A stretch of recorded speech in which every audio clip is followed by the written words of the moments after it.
traditional Asian martial arts, we always talk about our center and where we're hitting from. That's partially true. It depends on what you're doing. So you have to envision there are two centers of mass. There's your hara, your center down here, where your center point is, where you basically almost divide the body in half between your head and your feet. And you rotate that center between the head and the feet. But that only works when you are straight. When you are coming off angles, it's very hard to rotate around that point. So your second center of mass you have to envision is between your hips and your head. And that's your center point.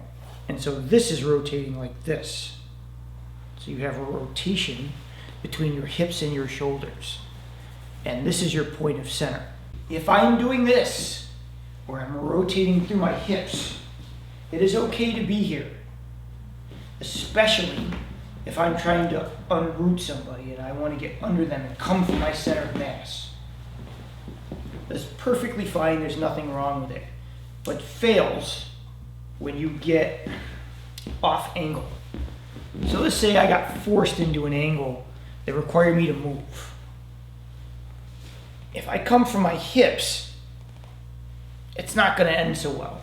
What I have to do, don't get me wrong, use the hips, it's not the point. But what I'm now doing is I'm centering around this point. See that little circular motion? So as I come through, I have to center here. The hips still work, but this is how I create those little circles in the body that create speed, and those speed create power. So you have to understand how you can move between here and here. So again, if I'm on a weird angle, sometimes what I have to do is I have to come to this point to where I can circle around that point. If I'm perfectly straight, that's an unnecessary thing to do. The problem I find in traditional Asian martial arts is often we practice things exactly, because don't get me wrong, these exact things can be powerful.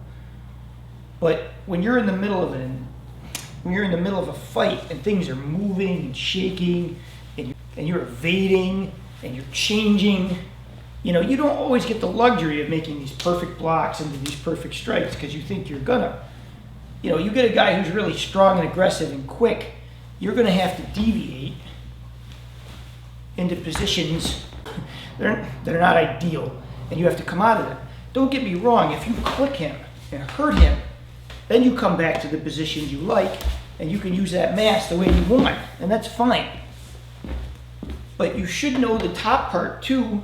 When you get to a position where you have to evade and escape, you can do unique things that allow you to come off angles in directions that are different.